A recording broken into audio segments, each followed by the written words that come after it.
Ernest Hemingway's For Whom the Bell Tolls, it's so much more than just a war story. It's this deep, profound look at love, sacrifice, and what it even means to be human.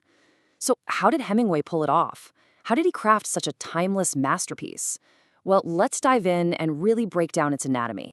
Okay, so the novel gets its title from this epigraph by John Donne, and this is exactly where we need to start. This isn't just some fancy poetic opening, it's the philosophical heart of the entire story. The idea that we're all interconnected, that's the key that unlocks everything Hemingway is trying to say.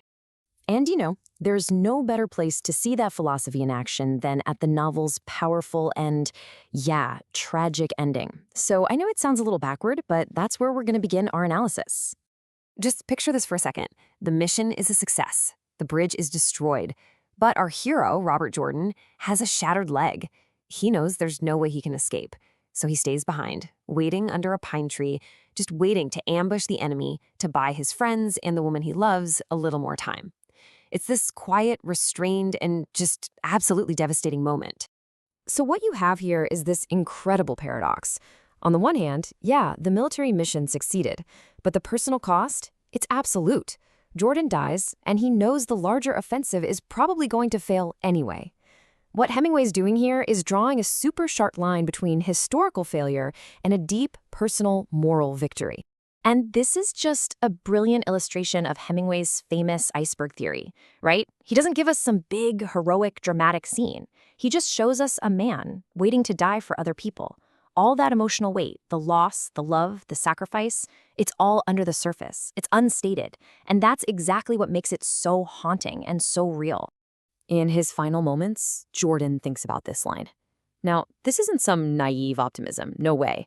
It's a hard-won belief. It's an affirmation of human values, right in the face of annihilation. He has found something worth dying for, even if the larger cause is failing. His fight, it found its personal meaning. Which, of course, brings us to a huge question. The entire story takes place over just about 72 hours. How on earth does Hemingway create such incredible depth and power in such a tiny, compressed time frame? Well, the answer lies in his masterful use of the novel's narrative engine, the flashback. So let's explore how this one technique builds such a deep and complicated world. You see, for Hemingway, flashbacks aren't just a gimmick to fill in the backstory. Not at all. They are a crucial thematic tool.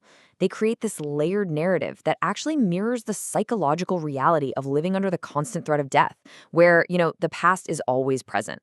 Flashbacks are doing at least 5 major things here. First, they reveal who characters like Robert Jordan were before the war.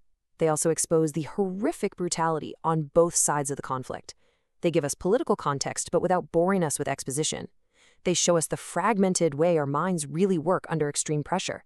And, maybe most importantly, they intensify the emotional stakes by showing us everything that is about to be lost. A perfect and pretty chilling example of this is the long story told by the character Pilar. She describes the execution of fascists in her town by the Republicans.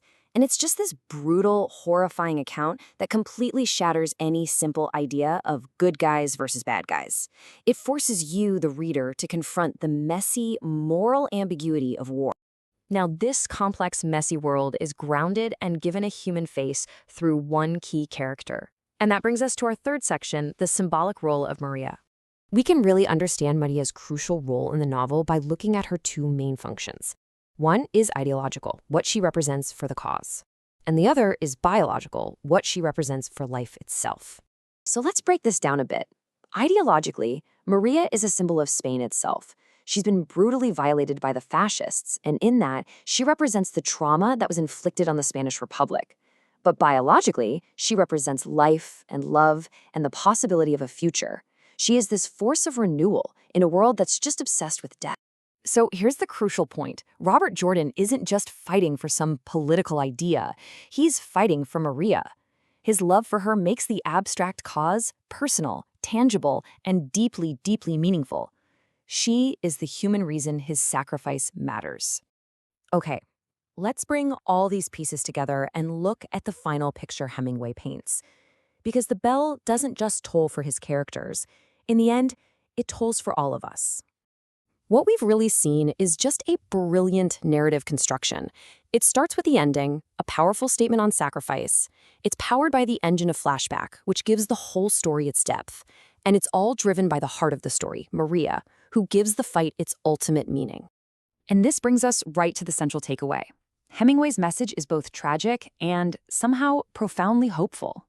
He's arguing that even when the big historical movements fail, when the war is lost, it's the individual acts of dignity, courage, and love that ultimately give a life its meaning. And so we're left with this timeless question, one that echoes from the Spanish mountains right into our own lives. In a losing fight, what makes an action meaningful? Hemingway doesn't just hand us the answer, but his masterpiece really compels all of us to think about it.